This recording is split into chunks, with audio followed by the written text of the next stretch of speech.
Hello, and welcome to the final CSU Practicum video. This video will provide you with an overview of the requirements to successfully complete your Practicum experience.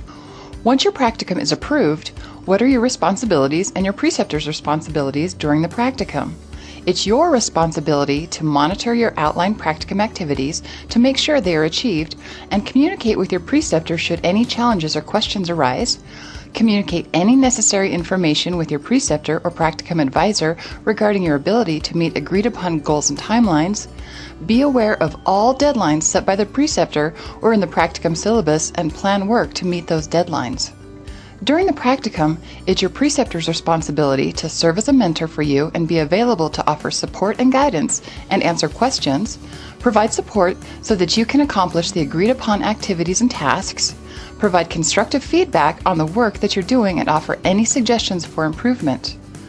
Once you have submitted all necessary pre-Practicum documentation and it's approved by your Practicum advisor, you will be sent a permission code to register for the Practicum course, which is PBHC 6860. Registration in the course will allow you to access the Practicum Canvas course. Similar to the process for pre-Practicum, all required Practicum documentation and assignments are listed in the Canvas site for the Practicum course. The course syllabus is also available on the Canvas site and can be found under the Syllabus tab.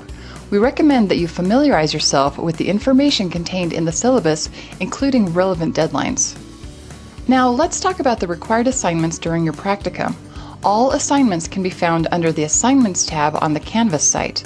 The points assigned to your pre-Practicum documentation and the final learning plan will be based on your submissions in the pre-Practicum Canvas site. You do not need to resubmit these. During your Practicum, you will be required to keep a log of your hours and submit this at the end of your Practicum. Remember that although you are required to log at least 120 hours, we want you to focus on the experience and not simply clocking your needed hours. With your hours log, you will write a brief description of the work that you did during those hours. You will also write a 2-page paper on the structure of the organization, agency, community, or setting where you are completing your Practicum. Halfway through your Practicum, you will complete a midpoint review with your preceptor. You will also complete a final review with your preceptor at the end of your Practicum. During the first half of the Practicum experience, you will use video to record yourself answering a pre-selected question. The video is to be no more than 60 seconds, and you should look and sound professional. The midpoint review is to be completed and submitted in the middle of the Practicum experience. The midpoint review should not be submitted at the end of the Practicum. You will provide the preceptor with the midpoint review assessment form, and once completed, you and your preceptor will arrange a time to meet and discuss. You will submit in Canvas the assessment form along with a written summary of the specified discussion points using the template provided and signed by you and your preceptor. The midpoint review documentation should be submitted to the Canvas site within 1 week of when the discussion took place. The purpose of the midpoint review is for you and your preceptor to evaluate how the activities in the learning plan are progressing and to make any necessary changes to either successfully complete the activities or to revise the learning plan. If changes need to be made to the learning plan, a revised learning plan should be submitted with the midpoint review materials. The final review is completed at the end of the Practicum. The preceptor will receive an email with a link and instructions for how to complete the final evaluation assessment online through Colorado SPH Connect.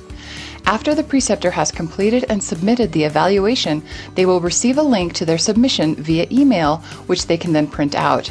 This assessment should be shared with you for the purpose of discussion. You and your preceptor will arrange a time to meet to review the preceptor's assessment and to discuss the specified discussion points outlined in the final review template. You will submit a written summary of the discussion points in Canvas. Other documentation that you will submit at the end of your Practicum include a 2-page paper on the structure of the organization, a photo or video showing you engaged in work with individuals from other professions, this is called interprofessional engagement, and a 250-word summary, the log of hours with either a description of your work or the 20-hour reflections, and an online survey of the Practicum site and preceptor completed through Colorado SPH, which is not shared with the preceptor. Once you've submitted all final documentation, your Practicum advisor will be able to submit a grade. You should refer to the Practicum syllabus for a specific semester for all deadlines. If you are unable to complete your Practicum by the end of the semester in which it began, you need to contact your Practicum advisor to request an extension. You will then be given an incomplete for the practicum and will receive a letter grade once all practicum requirements are met. Although it's important for you to keep in mind the various assignments that you need to complete to receive a grade for your practicum, we truly hope you will make the most of the opportunity. Gain new skill sets, practice public health in a real-world setting, make professional connections, and last but not least, have fun. And at any point during your practicum, if you have questions or you run into challenges, don't hesitate to reach out to your practicum advisor. We're happy to help.